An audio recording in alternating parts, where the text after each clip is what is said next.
최근에 코인베이스의 폼이 상당히 많이 올라오고 있습니다. 또 여러 이슈와 좋은 호재들이 많이 준비가 되어 있는데요. 코인베이스는 이제 단순한 암호화폐 코인 거래소가 아니죠. 그냥 코인 거래소라고 이제 코인베이스를 칭하면 한 절반 정도만 설명을 하게 되는 거고요. 6월 16일이죠. 하루 이틀 전, 그러니까 미국도 시간이 좀 다르니까. 그래서 시스템 업데이트 테이크 컨트롤이라는 행사를 또 진행을 했었는데 코인베이스에서 이제 메시지를 던졌습니다. 모든 금융을 담는 그릇이 되겠다. 모든 금융을 담는 거래소가 되겠다, 이런 표현이 했었고요. 또 추가적으로 월가 쪽에서 주가도 이제 인상을 하는 그 전망들도 많이 내고 있어서 그 부분도 체크해 보도록 하겠습니다. 바이낸스를 넘어서 이제 전통 은행을 정조준하다. 참고로 지금 바이낸스가 어찌됐든 간에 코인베이스보다는 거래량이나 유저나 수나 풀이 확연하게 훨씬 더 많습니다. 뭐 그 이유는 당연히 글로벌 유저들을 전반적으로 잘 잡았었기 때문이고, 코인베이스는 아무래도 이제 미국에 국한된 부분이 많았었고, 또 여러가지 제도권의 그런 니즈, 또 이런 어떤 제한들, 가이드라인들을 계속 지키다 보니까 쉽지는 않았었죠. 하지만 이제 바이낸스도 지금 현재 RWA 주식 같은 것들, 이제 개인 비스탁스라고 해서 개인적인 그 바이낸스에 있는 그 플랫폼들, RWA 주식이나 여러 가지 상품들을 다룰 수 있는 것들을 준비를 하고 있고 지금 런칭을 해놨습니다. 코인베이스도 이제 그 경쟁 상대라고 할 수 있는 바이낸스처럼 이제 완벽하게 다양한 금융권들을 또 그 커버하고 공략할 수 있는 그런 준비들을 하고 있습니다. 그래서 지금 코인베이스에 어떻게 보면은 코인 거래소들의 메타는 비트코인, 알트코인 이런 거 현물 거래한다 이런 걸 넘어서 뭐 선물 거래도 이런 걸 넘어서 이제 여러 가지 방향으로 가고 있는데요. 가는 세 가지 큰 방향은 첫 번째로는 AI 에이전트, AI 자동화 투자입니다. 코인베이스 어드바이저라고 해서요. 이제 미국 증권거래위원회죠. SEC에 등록된 인공지능 투자 자문 서비스를 진행하고 있습니다. 수수료는 별도의 자문 수수료나 운용 보수 수수료는 없고요. 24시간 포트폴리오를 AI가 관리를 해주고 추가적으로는 세금 손실 실현 전략까지 알아서 챙겨준다라고 해요.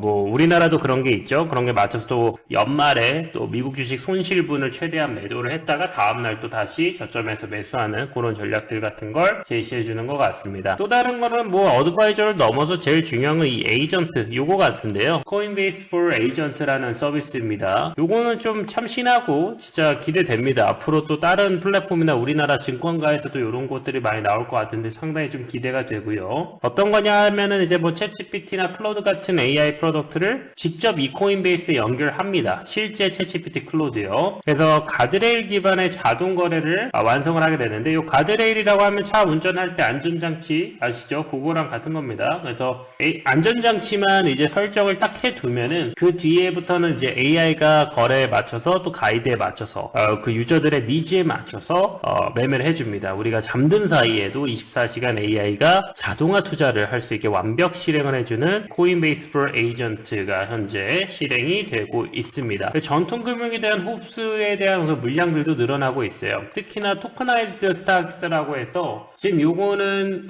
미국의 실물 주식들을 1대1로 매칭한 토큰입니다. 그래서 실제로 이제 다른데 뭐 바이낸스도 그렇고 보통 이제 1대1 매칭이긴 한데 선물로 매칭을 해요. 그래서 가격을 99.9% 추종하는 형태인데, 이 토커나이즈 스탁은 정확하게 1대1 매칭이 되어 있고 그 주식도 정확하게 예탁이 되어 있습니다.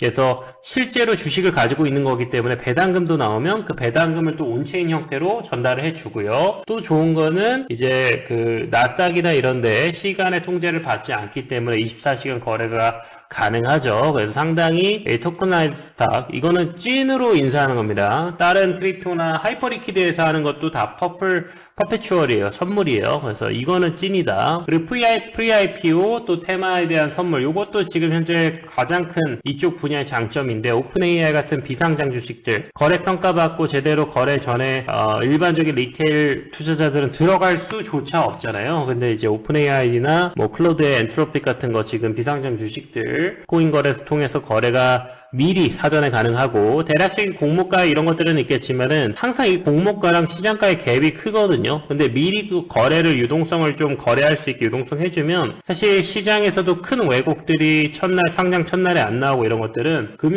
적으로 굉장히 저는 좋은 일이라고 생각해요. 그리고 또 어떤 정보의 격차, 또 권한의 격차 때문에 항상 불공정한 게임을 일반적인 개인 투자자들은 한다라는 거죠. 그래서 이런 것들도 있지만 그래도 충분히 노출을 시켜주고 일반 개인 투자자들이 그 정보의 격차나 또 격의 격차 이런 것들을 상당히 줄일 수 있다. 그래서 이런 것들을 지금 코인베이스가 하고 있기 때문에 전통 금융판에서는 분명히 위협이 될 게 사실이다. 또 추가적으로는 이제 예측 시장이죠. 예측 시장은 선거나 스포츠, 지금 월드컵, 아니면 경제 지표들, 아니면 하다못해 뭐 대통령이 탄핵되네 만에, 아니면 누가 당선되네 만에 이런 것들을 지금 예측 시장에서 가능하다라는 거고, 예측 시장도 역시나 실물 경제입니다. 그래서 뭐 물론 이제 뭐 보통은 이게 스포츠로 해서 이게 조금 진짜 도박성이 있죠. 예를 들면은 뭐 누가 첫 골을 넣냐, 누가 이기냐 지냐도 아니고 뭐 누가 첫 골을 넣냐, 아니면 뭐 누가 첫 번째 스트라이크를 잡냐, 볼넷을 누가 먼저 던지냐, 뭐 이런 것들까지 하다 보니까 정말 약간 도박성도 있기는 한데, 어쨌든 모든 실물 현존하는, 사실 현존하는 모든 것들은 그런데 또 수많은 변수가 있는 거고요. 그래서 이 프리딕션 마켓은 카시나 아니면 이제 뭐 폴리마켓이나 이런 애들이 상당히 또 이제 점유율을 가져가고 있고, 칼시가 이번에 코인베이스를 통해서 또 같이 협력을 해가지고 코인베이스 기존에 한 900만 유저풀 또 활용해가지고 요 예측 시장까지 코인베이스가 미래 금융의 운영 체제로 잘 나아가고 있습니다. 그래서 코인베이스의 진짜 경쟁 상대는 이제 바이낸스를 넘어서요, 로비누드는 또 원래 주식 거래 플랫폼이지만 또 코인 거래가 가능한, 또 얘네들도 이제 오히려 또 코인을 공략을 하죠. 월가 전통 쪽에서도. 그래서 서로 이제 완전 이제 같은 풀이에요. 제가 봤을 때는 같은 풀에서 이제 주식하던 사람들은 코인 거래 해주게 해야 되고, 그리고 코인 거래하던 플랫폼들은 이제 주식 거래할 수 있게 하면서 이제 유저풀을 늘리고, 결국 이런 것들은 실적이나 매출 성장에 상당히 도움된다. 이제 뭐 코인 거래소든 주식 거래소든 이런 것들, 또 예측 시장 거래소든 계속해서 늘려가는 게 좋은 전략인 것 같습니다. 그에 따라서 이제 번스타인 월가 쪽에서는 목표가를 330불 정도야, 지금 주가에서 한 2배 정도는 상승하겠다 얘기하고 있고요. 지금 크립토 시장이 워낙 좋지 않기 때문에 이렇게 주식 거래 확대해주고 또 AI 에이전트를 통해서 유저의 어떤 만족도를 높여주고, 또 계속해서 락인 효과가 나죠. 왜냐면 다른 데서는 AI 에이전트 매매가 안 되는데 여기서는 공짜로 해주니까, 이런 부분에 따라서 시장이 확대가 되고, 이제 에비타가 연평균 45%, 수익이 연평균 45% 늘어난다라고 이해하시면 되겠습니다. 또 이제 바클레이즈라고 해서 또 리서치, 또 월가 쪽에서 다른 의견을 내는 것도 있는데요. 요 같은 발표를 보고도 이제 제시한 주가가 이제 107불 정도, 그러니까 비중을 축소해야 된다. 그래서 조금 저는 이 리서치 의견에 좀 공감을 할 수가 없는데, 비트코인 거래량이 줄어들다 보니까 이 코인 거래소는 결국 비트코인 거래량이 전부다. 아무리 신상품을 내더라도 단기적으로 암호화폐 시장을 부진을 이게 그 시장적으로 해소하지 못하면은 시장을 아무리 다각화하더라도 의미가 없다라는 건데, 제가 봤을 땐 뭐 크게 이건 아닌 것 같아요. 왜냐면 다각화가 지금 되고 있고 유저가 늘어나고 있다라고 한다면 충분히 저는 효과가 있다라고 생각을 합니다. 현재 코인베이스 성적을 보자고 하면은요, 지금 주가 자체는 한 160불, 169불 정도 되어 있는데 올해 들어서 한 25% 하락했어요. 비트코인이 한 절반 정도 깎였으니까 뭐 대략적으로 그렇게 보시면 되겠고요. 그럼에도 불구하고 유저들은 매매를 하니까 코인베이스는 수익을 나는 거고요. 수익성 비율이 그렇게 썩 좋지는 않더라고요. 한 59배밖에 되지 않습니다. 아무래도 그러면 코인베이스가 이제는 이제 보여줄 때가 됐어요. 어떤 매출의 성장이나 이익의 성장을요. 추가적으로 고금리의 장기화가 뭐 미국도 3.5% 금리로 지속이 되고 있는데,